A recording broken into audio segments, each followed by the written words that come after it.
పాక్ ఆక్రమిత కశ్మీర్లో పరిస్థితులు రోజురోజుకి ఉద్రిక్తంగా మారుతున్నాయి. చౌక విద్యుత్, సబ్సిడీ పిండి, పెరిగిన పన్నుల రద్దు కోసం ప్రజలు రోడ్లపైకి వస్తుంటే వారిని శాంతింపజేయాల్సిన పాకిస్తాన్ ప్రభుత్వం ఇప్పుడు రాజద్రోహం, మతపరమైన హెచ్చరికలతో అణచివేతకు దిగుతోంది. ఖురాన్ వచనాలను ప్రస్తావిస్తూ పీఓకే నిరసనకారులకు పాకిస్తాన్ రక్షణ మంత్రి ఖవాజా ఆసిఫ్ ఇచ్చిన కఠిన హెచ్చరికల వెనుక అసలు వ్యూహమేమిటి? పాక్ ప్రభుత్వం పీఓకే ఉద్యమాన్ని ఎందుకు అంత పెద్ద ముప్పుగా చూస్తుంది? ఈ పరిణామాలు చివరకు పాకిస్తాన్కే కొత్త సంక్షోభానికి నాందిగా మారనున్నాయా? Let's watch this burning topic.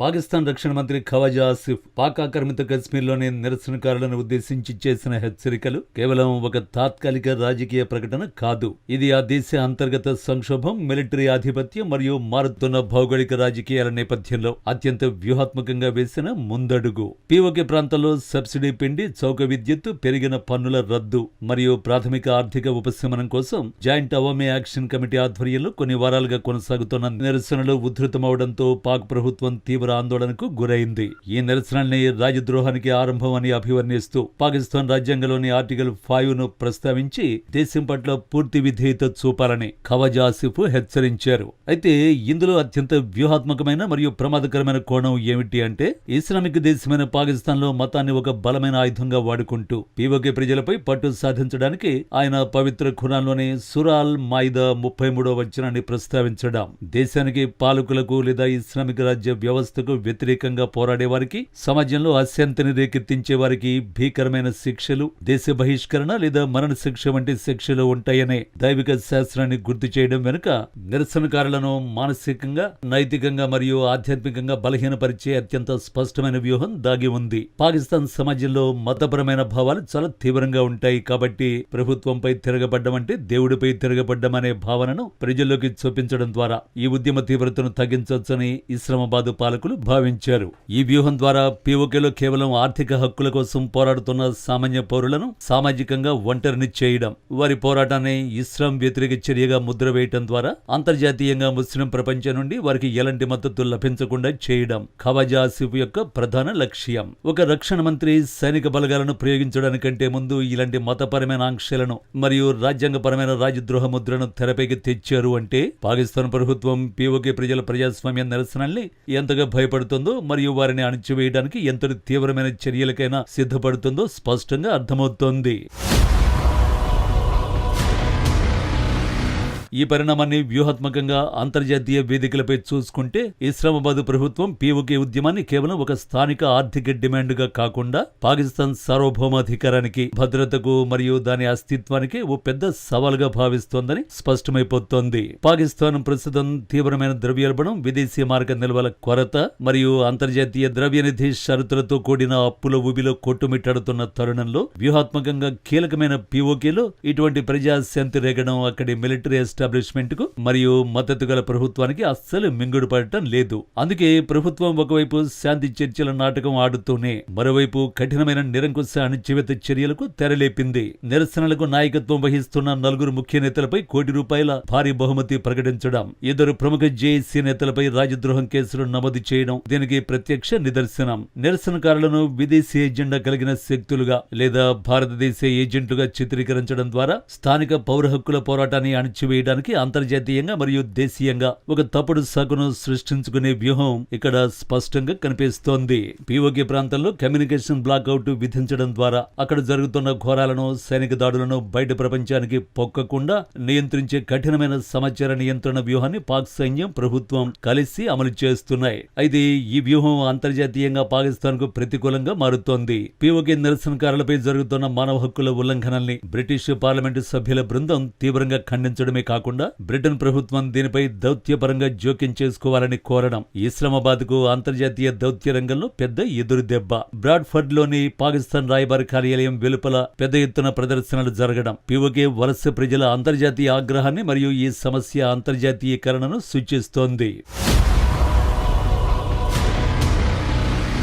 New Delhi ఈ వ్యవహారాన్ని అంతర్జాతీయ వేదికలపై పాకిస్తాన్ మరింత ఇరకాటంలో పెట్టడానికి ఒక అద్భుతమైన అవకాశంగా వాడుకుంటోంది. ఖవాజా ఆసిఫ్ పీఓకే నిరసనకారులను రాజద్రోహులు అనడం మరియు వారిపై మతపరమైన ఆంక్షలు విధించడాన్ని భారత్ తీవ్రంగా ఖండించడమే కాకుండా ఐక్యరాజ్య సమితి వంటి అంతర్జాతీయ వేదికలపై పాకిస్తాన్ తన సొంత అధీనంలో ఉన్న ప్రజల ప్రాథమిక మానవ హక్కులను ఎలా కాలరాస్తోందో ప్రపంచ దేశాలకు ఎండగడుతోంది. 1994 భారత పార్లమెంటు ఏకగ్రీవ తీర్మానం ప్రకారం పాక్ ఆక్రమిత కశ్మీర్ చట్టబద్ధంగా భారతదేశంలో అంతర్భాగం కాబట్టి అక్కడి పౌరుల రక్షణ మరియు క్షేమంపై భారత్కు పూర్తి హక్కు ఉంది. నియంత్రణ రేఖ వెంబడి ఉన్న భారత కశ్మీర్ సరిహద్దు ప్రాంతాలలో ఉదాహరణకు తిత్వాల్, ఉరి, పూంచి ప్రాంతాల్లో మరింత అభివృద్ధి కమ్యూనికేషన్ నెట్వర్క్లను భారత్ పెంచుతుంది. పీఓకే ప్రజలకు భారత్ లో జరుగుతున్న అభివృద్ధి స్పష్టంగా కనిపించేలా చేయడం ద్వారా వారిలో పాక్ పాలనపై మరింత అసంతృప్తి రేకెత్తించే సాఫ్ట్ పవర్ వ్యూహాన్ని అమలు చేస్తుంది. పాకిస్తాన్ ప్రభుత్వం పీఓకే ప్రజల ఆకలిని, ఆహార కొరతను తీర్చలేకపోతుంటే మానవతా దృక్పథంతో వారికి నియంత్రణ రేఖ ద్వారా ఉచిత రేషన్, పిండి మరియు వైద్య సహాయం అందించడానికి తాము సిద్ధంగా ఉన్నామని భారత్ ఒక వ్యూహాత్మక ప్రకటన చేసే అవకాశం ఉంది. ఇది అంతర్జాతీయంగా భారత్ యొక్క ఇమేజ్ ని పెంచడమే కాకుండా పీఓకే ప్రజలలో భారత్ పట్ల నమ్మకాన్ని రెట్టింపు చేస్తుంది.